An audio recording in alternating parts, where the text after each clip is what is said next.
Ahorita en Europa hay una desatada crisis inflacionaria y en gran medida impulsada por los altísimos costos de la energía eléctrica y del gas natural. Claro que eso tiene que ver mucho con el conflicto en Ucrania, pero no solo con ese conflicto, sino también por el colapso del modelo energético creado para favorecer las supuestas energías renovables, que solo son un pretexto para seguir saqueando los recursos y bueno, echar para atrás los combustibles fósiles.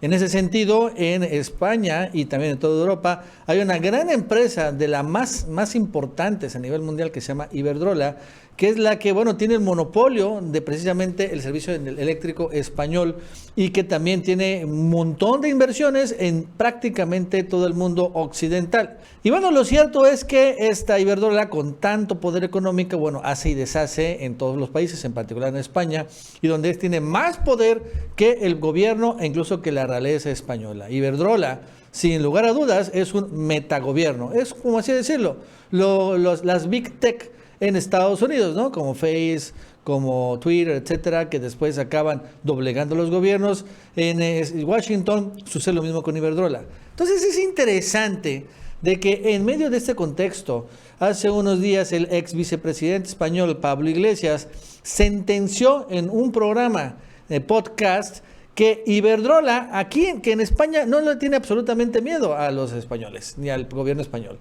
pero que en México le tienen terror, que allí sí, en México, Iberdrola no quiere, no puede hacer nada más porque allá en México el gobierno mexicano y su presidente finalmente han puesto en su lugar a Iberdrola, le han quitado el monopolio, han pulverizado los contratos leoninos, han desprivatizado, ¿no?, lo que habían avanzado y que bueno, las verdad es que lo han puesto muy mal, que han desconectado plantas de Iberdrola, el servicio eléctrico y muchas cosas más, que verdaderamente en España envidian, en otros países europeos también, en particular los usuarios europeos que insisten en que se deben nacionalizar esas empresas eléctricas. Y en México, que bueno, al final fue conquistado por España, pues sucede precisamente que estamos controlando a estos gigantes españoles, ¿no? Y la verdad es que lo dice, repito, el que fue vicepresidente de España. Bueno, así más nos va a contar Jesús López Almejo. Jesús, ¿qué tal? ¿Cómo estás? Buenas tardes. Hola, ¿qué tal, Nacho? Amigos de Chapucero. Como pudieran ustedes pensar que ya el tema de Iberdrola y de su presidente, que llamó tontos a los consumidores españoles que apuestan por una tarifa fija del gas, es noticia vieja, pues déjenme decirles que no. El ex vicepresidente del gobierno español, Pablo Iglesias, acaba de declarar públicamente que Iberdrola y su presidente le tienen muchísimo más miedo al presidente López Obrador de México, quien valientemente puso regulaciones al tema de la electricidad, fortaleciendo la soberanía mexicana y ejerciendo lo que todo Estado sensato, prudente y patriota debiera realizar, a diferencia del gobierno español, que solamente le da regañitos a quien le llama tontos a sus conciudadanos. Y es que recordarán que en este programa español esto fue lo que dijo. Un paréntesis, el 80% de los españoles no pagan el precio del pool. Anuncio publicitario, no pagan el precio del pool. Y el 80% de los españoles están pagando menos precio que el año 18, porque han bajado los impuestos. Sí, cierro paréntesis. Bueno. Solamente los tontos que siguen con la tarifa regulada marcada por el gobierno pagan ese precio. Solamente los tontos que apoyan la tarifa regulada por el gobierno pagan ese precio. Bueno, pareciera noticia vieja, pareciera que ya no se movieron las aguas. El tema es que por las turbulencias en el precio de la luz, los consumidores españoles poco a poco han ido modificando sus condiciones de contrato con las diferentes empresas abastecedoras del servicio, que son sobre todo 5: Iberdrola, Naturgy, Endesa, Repsol y Total Energy. Y cabe mencionar que hace solo un año, la gran mayoría, el 80%, tenían contratada la tarifa del mercado regulado. Es decir, esa que estaba condicionada a la venta mayorista de los recursos energéticos que se necesitan para producir electricidad, como puede ser el gas o las energías renovables. Pues por el tema de Ucrania, por el tema del COVID-19, el asunto del gas, pues ya sabemos, Nacho, se disparó y eso generó que también los precios de la electricidad en España se fueran pues hasta a 700 euros el precio del megavatio por hora.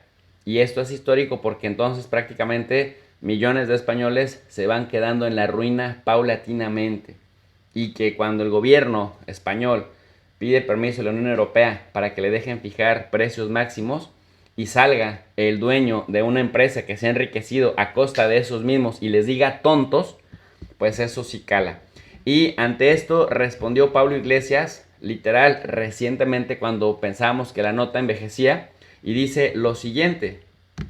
Y efectivamente, Galán ofreció sus más sinceras disculpas y aseguró que no quería zaherir a nadie y que sus comentarios se hicieron en un ambiente coloquial. Pues ala, ya está, todos contentos. El gobierno regaña a Sánchez Galán, el presidente de Iberdrola baja un poquito las orejas y a correr. No sé, Rick. ¿Sabéis lo que yo creo? Pues que el papel de un gobierno no es regañar a los grandes empresarios que van desobrados por la vida, sino demostrarles con praxis de gobierno quién manda. No me digáis que no molaría ver a un gobierno acabando de una vez con el sistema marginalista de fijación de precios de la energía, que es una estafa, o ver al gobierno haciendo una empresa pública de energía, o qué narices, nacionalizando Iberdrola. Molaría. Pero no se quedó ahí, no se quedó en la propuesta de nacionalizar Iberdrola o retomar el gobierno las riendas de una política pública encausada en aumentar la soberanía nacional de un país sobre sus recursos energéticos. El ex vicepresidente del gobierno español, que se fue distanciando cada vez más del PSOE y del actual presidente del gobierno español, de Pedro Sánchez, Pablo Iglesias, recuerda que esto no es algo teórico idealista, sino que ya hubo un presidente valiente que se atrevió a hacerlo y se refirió al presidente de México, Andrés Manuel López Obrador. Vamos a escuchar. Lo primero que hay que hacer es nombrarlo, decir que es posible. ¿Es posible acabar con la dinámica oligopólica del mercado eléctrico? Claro que sí. ¿Se puede tomar el control de sectores estratégicos? Sin ninguna duda. ¿Se pueden nacionalizar empresas? Se puede y se deben nacionalizar empresas. Para muestra un botón. El presidente de México, Andrés Manuel López Obrador, ha hecho una reforma valiente del mercado eléctrico en su país que frena el proceso de privatización. Fue clarísimo y duro con Iberdrola con las palabras, pero sobre todo fue claro con los hechos. Lógicamente, todos los medios de comunicación españoles se pusieron a favor de Iberdrola y en contra de México. Los anuncios que les paga Sánchez Galán no son por la cara. Pero en la experiencia mexicana hay una gran lección. Cuando hay voluntad política, se pueden defender los intereses de un país y los de sus ciudadanos, y no quedarse solo en regañinas. Le tiene más miedo este señor al presidente López Obrador, quien dio pasos contundentes para recuperar la soberanía de este sector eléctrica, que a los regañitos del gobierno español. Y el ex vicepresidente del gobierno español, Pablo Iglesias, también recuerda el chayoteo por medio del cual este señor y empresas como Iberdrola pues mantienen de alguna manera a los medios de comunicación españoles neutralizados o, como diríamos en México, maiciados. Es muy relevante que lo diga una persona pública, una figura pública que ostentó los más altos cargos de la política en España, en un contexto en el que los medios de comunicación en México mismo tratan de ensuciar la imagen del presidente López Obrador diciendo que es dictador, tirano, autoritario, antidemocrático, por querer regresar la soberanía de un sector estratégico a el pueblo, porque finalmente la cosa pública compete al Estado, la cosa privada, la ganancia particular, compete a las empresas, y cuando sucede que las empresas toman los sectores estratégicos en sus manos, se enriquece, es decir, Nacho, se concentra la riqueza en pocas manos, y cuando hay pérdidas, se socializan las pérdidas entre todos los ciudadanos. Menudo negocio. Nacho, amigos del Chapucero, hasta aquí mi análisis. Para un comentario más extenso les invito al canal de Tu Profe de RI y yo me despido con un cordial saludo para todos ustedes.